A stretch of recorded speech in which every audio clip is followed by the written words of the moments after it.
तेरा कोई साथ ना दे तो तू खुद से प्रीत जोड़ ले, बिछौना धरती को कर ले, अरे आकाश ओढ़ ले।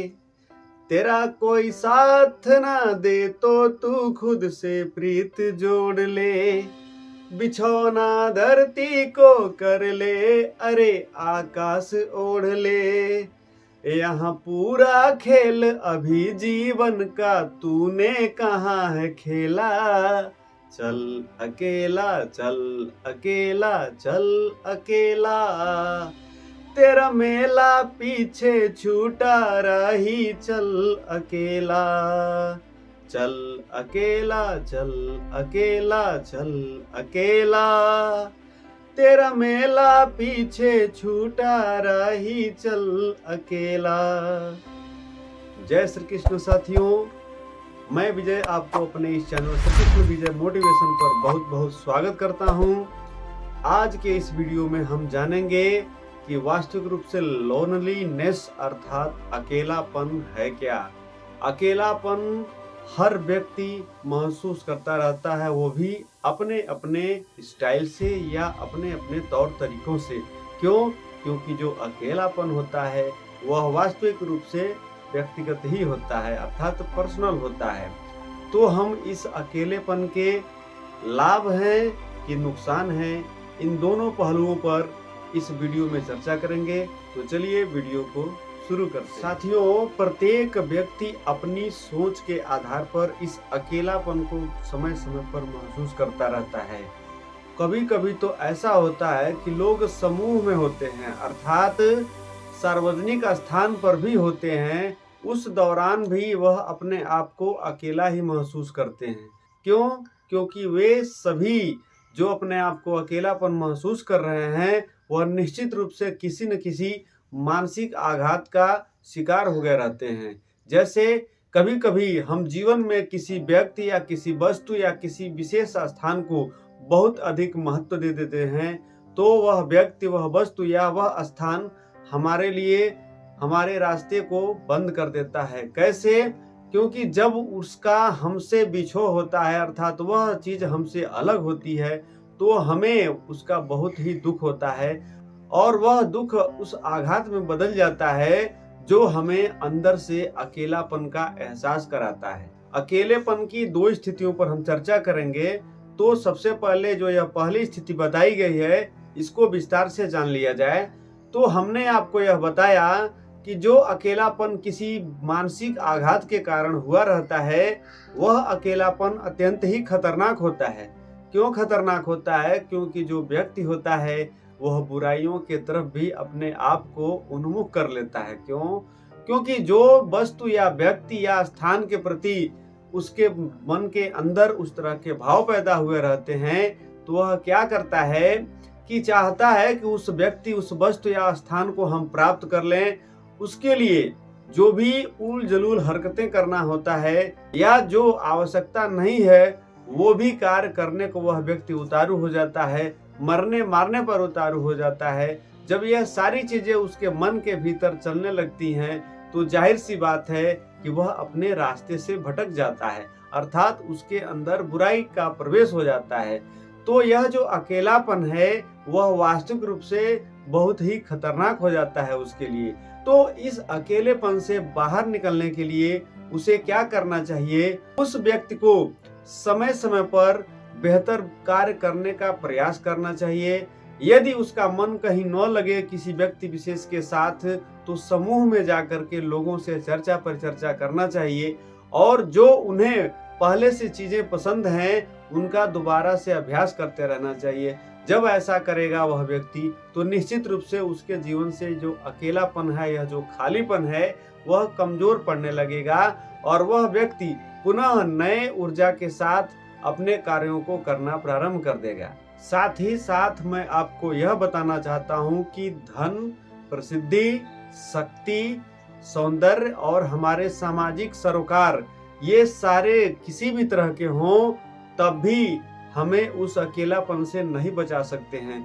क्योंकि जो अकेलापन होता है वह हमारे शरीर से जुड़ी हुई एक जैविक प्रक्रिया का हिस्सा होता है। तो जो हमारे शरीर की जैविक प्रक्रिया का हिस्सा है वह इन चीजों से दूर नहीं हो सकता है। ये सारी चीजें व्यक्ति के पास हो तब भी वह अपने आप को अकेला महसूस करता ही रहता है। यह जो अकेलापन है वह बिल्कुल उस भूख की तरह है। जैसे यदि हमें भूख का एहसास हो अर्थात हमें तेज भूख लगी हो, उस दौरान हमसे कोई कार्य करने को कहा जाए तो क्या हमारा शरीर बेहतर तरीके से कोई भी कार्य करने को तैयार हो सकता है? नहीं हो सकता है। क्यों? क्योंकि भूख जो लगी है उस पर वह सारा व्यक्ति का ध्यान उस भूख पर ही केंद्रित हो जाता है। तो जब उस भूख पर ही व्यक्ति का सारा ध्यान केंद्रित हो जाएगा तो भला दूसरी चीजें उसे कहां से अच्छी लगेंगी। तो बिल्कुल इसी तरह से यह जो अकेलापन है वह व्यक्ति की एक केंद्रित अवस्था है। जब व्यक्ति उसके तरफ केंद्रित हो जाता है, उस भूख की तरह से केंद्रित हो जाता है, तो उसे दूसरा कोई चीज सोचता नहीं है।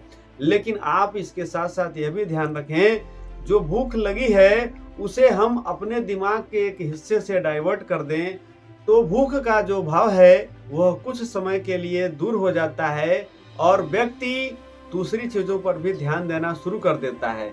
इसलिए हमारे कहने का तात्पर्य यह है कि जो अकेलापन है वह हमारे शरीर की जैविक प्रक्रिया उस भूख की तरह का ही एक हिस्सा है। इसलिए हमें भी जब अकेलापन महसूस हो तो हमें किसी न किसी एक्टिविटी या क्रियाकलाप में सम्मिलित होना चाहिए। और हाँ, ये जरूर ध्यान रखिए कि जो भी हम क्रियाकलाप करें उसमें किसी न किसी की दिशा अवश्य होना चाहिए।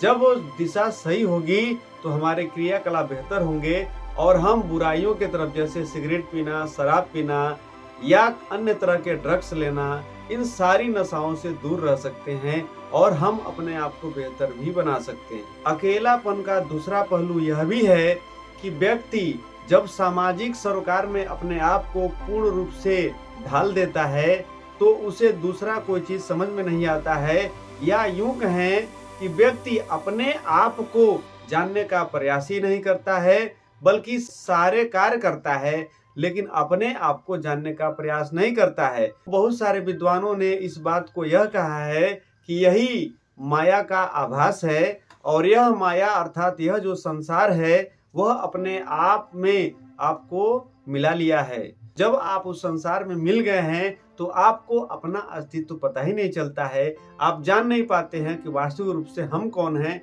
और हमारा यहाँ किस लिए आगमन हुआ है, हमें क्या करना चाहिए। तो इस प्रक्रिया से अपने आप को निकालने के लिए सबसे पहले यह जरूरी है कि कभी कभी अपने आप को अकेलेपन का भी एहसास कराते रहिए। तो अकेलेपन का एहसास कराने के दौरान होता क्या है कि हमारे अंदर कुछ अदृश्य शक्तियां हैं वह जागृत होती हैं और हमें बेहतर करने का प्रयास कराती रहती हैं, या यूं कहें कि हम बेहतर से बेहतर करने की ओर अपने आप को उन्मुख पाते हैं। इसके लिए आप कभी कभार अपने बस्ती से दूर या अपने जो भी लोग हैं उनसे दूर चले जाएं, जहां पर स्वयं आप ही हो। अकेले टहलने का अभ्यास करिए और उस दौरान आप यह ध्यान अवश्य रखें कि वहां सिर्फ और सिर्फ आप ही हो। तो इसका मतलब यह नहीं है कि आप अपने साथ मोबाइल रख सकते हैं और ईयरफोन का इस्तेमाल करते हुए संगीत सुन रहे हैं या कोई उस पर जो भी वीडियो है देख रहे हैं, तो आप यह कह रहे हैं कि यहाँ पर कोई नहीं है, सिर्फ हम हैं। तो कम से कम एक कारण तो आपके साथ है, तो आपको अपने साथ मोबाइल भी नहीं रखना है। जब ऐसा आप करना प्रारंभ करेंगे तो 1 दिन 2 दिन 3 दिन बाद आपके अंदर आश्चर्यजनक रूप से परिवर्तन होना शुरू हो जाएंगे। तो यह अकेलापन आपके लिए वरदान सिद्ध होने लगेगा। तो आप अकेलापन को यह न समझें कि वह वास्तविक रूप से खतरनाक है, बल्कि यह समझें कि उसका उपयोग हम कैसे करें। तो आप यह मानिए कि यह जो अकेलापन है आपका या हमारा, हम सभी का दुश्मन है। कब? जब वह पहली स्थिति में है, लेकिन दूसरी स्थिति में वही आपका और हमारा दोस्त की भूमिका अदा करता है। तो हम यह उम्मीद करते हैं कि आज का यह वीडियो आपको पसंद आया होगा। आज के इस वीडियो में बस इतना ही। हम यह उम्मीद करते हैं कि आपको मेरा यह वीडियो पसंद आया है। यदि आपको मेरा ये वीडियो पसंद आया हो तो आप इसे लाइक, शेयर एवं सब्सक्राइब अवश्य करें। मिलते हैं फिर अगले और बेहतर वीडियो के साथ, तब तक के लिए धन्यवाद।